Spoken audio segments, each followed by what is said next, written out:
एक बार बुद्ध के पास उनका एक शिष्य आया और आकर बुद्ध से बोला, मुझे आपकी शरण में 5 साल हो गए। मैं हर रोज़ आपके बताए अनुसार ध्यान लगाता हूँ, फिर भी मुझे 5 साल से ध्यान से कुछ भी प्राप्त नहीं हुआ। वहीं मुझे मेरे मित्र कहते हैं कि उन्हें कुछ न कुछ ध्यान करने से प्राप्त हुआ है, लेकिन मुझे क्यों नहीं प्राप्त हुआ? माफ़ कीजिए, लेकिन अब मेरे मन में ये विचार आने लगे हैं कि क्या ध्यान से कुछ मिलता भी है या फिर ये एक मिथ्या है, क्योंकि मुझे तो आज तक कुछ भी नहीं मिला। और जो लोग ये कहते हैं मुझे ये प्राप्त हुआ, मुझे वो प्राप्त हुआ, मुझे तो ऐसा लगता है वह सब झूठ बोलते हैं। आपने ही कहा था अपनी बुद्धि से खोजो, और अब इतने साल तक ध्यान करने के बाद मुझे ये लगने लगा है कि ध्यान करने से कुछ नहीं मिलता। आप ही मेरा मार्ग दर्शाए। बुद्ध मुस्कुराए और बोले, इसका जवाब मैं कल सुबह ध्यान सभा में दूंगा, तुम कल वहाँ आ जाना। अगले दिन बुद्ध सभी को इकट्ठा करके उपदेश देने लगे। उन्होंने कहा, आज मैं तुम्हें एक कहानी सुनाऊंगा, उसे तुम एक कहानी की तरह सुनना और समझना। एक गुरु ज्ञान के लिए बहुत प्रसिद्ध थे। कहा जाता है उन्होंने एक सोने का पहाड़ जिसका शीश हीरे का बना हुआ था उसे खोज लिया था, जिससे उन्हें ज्ञान की प्राप्ति हुई। वह पहाड़ पर अकेले ही रहते थे। उन्होंने किसी को भी अपना शिष्य नहीं बनाया था। काफ़ी समय बाद 3 भाई उनका शिष्य बनने के लिए उनके पास गए और उनसे ज्ञान ग्रहण करने को कहा। गुरु ये मान गए। उन्होंने तीनों भाइयों को अपने साथ ही रख लिया। फिर एक दिन तीनों भाइयों ने उनसे सोने के पहाड़ के बारे में पूछा। गुरु ने कहा, मैं तुम तीनों को इसका जवाब बारी बारी दूंगा और इसका रास्ता भी बताऊंगा ताकि तुम इस पर चढ़ सको। फिर गुरु ने पहले शिष्य को बुलाया और एक रास्ते की तरफ इशारा करते हुए कहा कि यहाँ से तुम सीधे चले जाना और कहीं नहीं मुड़ना। ये रास्ता तुम्हें सीधा उस पहाड़ तक ले जाएगा और कहीं भी अपनी यात्रा मत रोकना। वो शिष्य अपने गुरु का आशीर्वाद लेकर अपनी यात्रा के लिए निकल पड़ा। रास्ते में उसे बहुत कठिनाई हुई। उसके पैर में कांटे चुभे, उसे कुछ कीड़ों ने भी काटा और उसका सामना कुछ जंगली जानवरों से भी हुआ और वो जैसे तैसे करके जंगल पार कर गया। तभी रास्ते में उसे भूख लगी।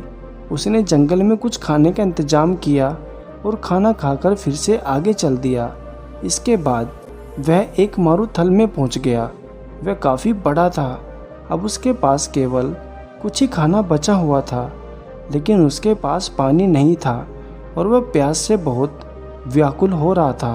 फिर भी वह अंत तक चलता रहा। चलता चलता वह बहुत थक गया। अब उसके लिए प्यास को सहना नामुमकिन हो गया था।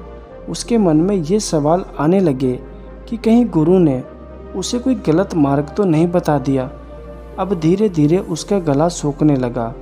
वह मारूथल में ही गिर गया। फिर अचानक से बारिश होने लगी। वो उठा और तुरंत उसने अपने बर्तन भरे। बर्तन भरने के बाद उसने अपनी प्यास बुझाई और आगे बढ़ गया। अब वो एक नदी के पास पहुंच गया था। नदी को पार करने के लिए उसने एक नाव बनाई और उसे पार करने लगा। तभी वहाँ एक बवंडर आ गया और उसकी नाव भी डूबने लगी और आदमी भी पानी में डूबने लगा और सोचने लगा कि गुरुजी ये कैसा मार्ग बताया। यहाँ तो मैं बार बार मौत के करीब जा रहा हूँ और इस बार तो मैं नहीं बचूंगा। और तभी उसे कुछ लोगों ने बचा लिया। वह पास के गांव के मछुआरे थे, इसलिए उन्होंने उसे अपने घर ले जाकर खाना खिलाया और आगे जाने के लिए कुछ खाना बांध दिया। वो शिष्य फिर से आगे बढ़ गया। जैसे ही वह शिष्य आगे बढ़ा, उसने आगे एक बहुत बड़ी खाई देखी। यह देखकर वह जोर जोर से चिल्लाने लगा और कहने लगा, गुरुजी ने मुझे गलत रास्ता बताया है। सोने का पहाड़ तो छोड़ो, यहाँ तो कोई रास्ता ही नहीं। उसकी सारी मेहनत खराब हो गई। वह वापस गुरु के पास पहुँच गया और जाकर गुरु से बोला, आपने मुझे गलत मार्ग क्यों बताया? वहाँ तो कोई पहाड़ ही नहीं था, वहाँ तो केवल जंगल, खाई और मारूथल ही थे। उसकी बात सुनकर गुरु ने कहा, तो तुमने इन सब से क्या सीखा? शिष्य ने कहा, मैं कुछ सीखने थोड़ा न गया था, मैं तो उस पहाड़ को खोजने गया था जो मुझे मिला ही नहीं। भला उस रास्ते में मैं क्या सीखता। फिर गुरु ने कहा, तुम रुको, मैं तुम्हारे दूसरे भाई को भेजता हूँ। शिष्य ने कहा, तुम्हें भी वहाँ पर कुछ नहीं मिलेगा, क्योंकि वहाँ पर कुछ है ही नहीं, तो तुम्हें वहाँ पर क्या मिलेगा। तभी गुरु ने दूसरे शिष्य को आशीर्वाद दिया और यात्रा पर भेज दिया। कुछ दिनों के बाद वह भी वापस आ गया। तब गुरु ने पूछा, क्या तुम्हें वो पहाड़ दिखा? शिष्य ने कहा, नहीं, मुझे कोई पहाड़ नहीं दिखा, वहाँ पर तो केवल एक खाई थी। मुझे लगा शायद मैं तुम्हारे बताए रास्ते से भटक गया, इसलिए मैं तुमसे रास्ता पूछने आ गया। फिर गुरु ने कहा, तुमने इससे क्या सीखा? शिष्य ने कहा, गुरुदेव, मैंने अपनी पूरी यात्रा जंगल से शुरू की। अपनी यात्रा के दौरान मैंने ये देखा कि सारे जीव जंतु एक दूसरे पर निर्भर करते हैं और वह एक दूसरे को खाना भी बनाते हैं। उसके बाद मैं एक मारूथल में पहुंच गया। वहाँ पूरे रास्ते मैं पानी के लिए व्याकुल रहा। एक समय के लिए मुझे ये लगा मैं मौत के करीब आ गया। उस समय मुझे ये एहसास हुआ कि जीवन का असली मूल्य क्या होता है, एक एक सांस की कीमत क्या होती है। तब मैंने आकाश से पानी बरसते देखा। फिर मैंने वह पानी पिया। वह पानी बेहद मीठा था। तब मुझे एहसास हुआ कि पानी ही असली अमृत होता है। फिर इसके बाद मैं एक नदी के पास पहुंचा। वह नदी बेहद सुंदर थी। उसका पानी बहुत साफ था। वहाँ पर खड़े बांस को काटकर मैंने एक नाव बनाई, जिसके द्वारा मैं उसे पार कर रहा था। तभी वहाँ पर एक बवंडर आ गया। मैं डूब रहा था। तभी वहाँ के कुछ मछुआरों ने मुझे बचा लिया। तब मुझे ये एहसास हुआ कि मुसीबत के सामने हम ये चाहते हैं कि कोई हमारी मदद करे, लेकिन हम कभी भी किसी की मदद नहीं करते। तभी उन मछुआरों ने मुझे अपने घर ले जाकर भोजन करवाया और रास्ते के लिए भोजन भी दिया, जिसको लेकर मैं आगे की यात्रा के लिए निकल गया। और उसके बाद मेरे सामने एक खाई आई। वह पूरी तरह से शांत थी। वहाँ किसी की भी आवाज़ नहीं थी, बस मैं अपनी सांसों को ही सुन रहा था। उस समय मुझे ये लगा कि मैं आपके बताए रास्ते से भटक गया। वहाँ कोई भी सोने का पहाड़ नहीं था। तभी मैं आपसे सही मार्ग पूछने आ गया। शिष्य ने कहा, हे गुरुदेव, क्या मैं गलत मार्ग पर चला गया था? तभी गुरु ने कहा, नहीं, तुम बिल्कुल सही मार्ग पर गए थे और जल्दी तुम्हें वो पहाड़ भी मिल जाएगा। तभी गुरु ने अपने तीसरे शिष्य को कहा, क्या तुम भी पहाड़ खोजने जाना चाहते हो?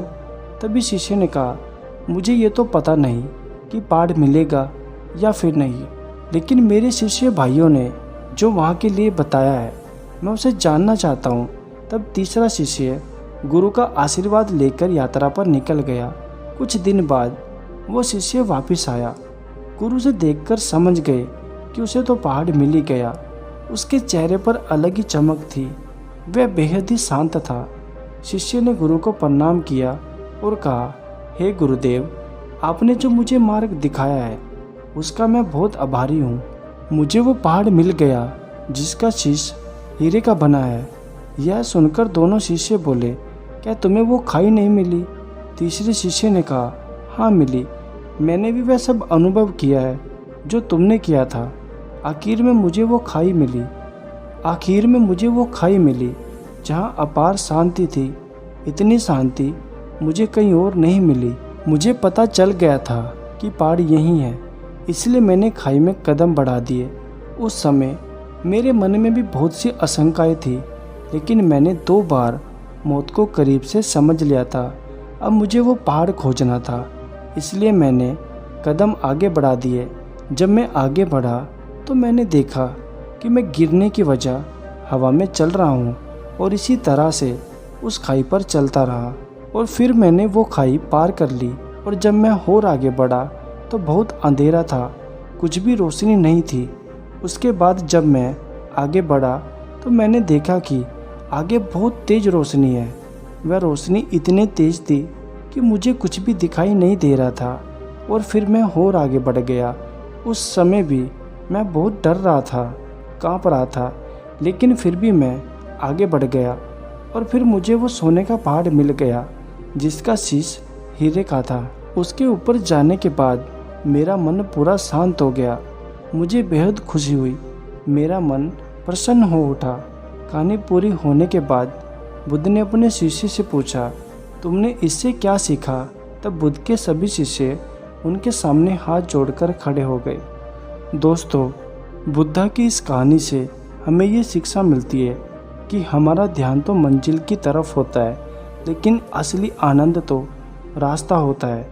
और जो व्यक्ति रास्ते का आनंद लेते हुए अपनी मंजिल तक पहुंच जाता है, उसे आखिर में बेहद खुशी प्राप्त होती है। धन्यवाद।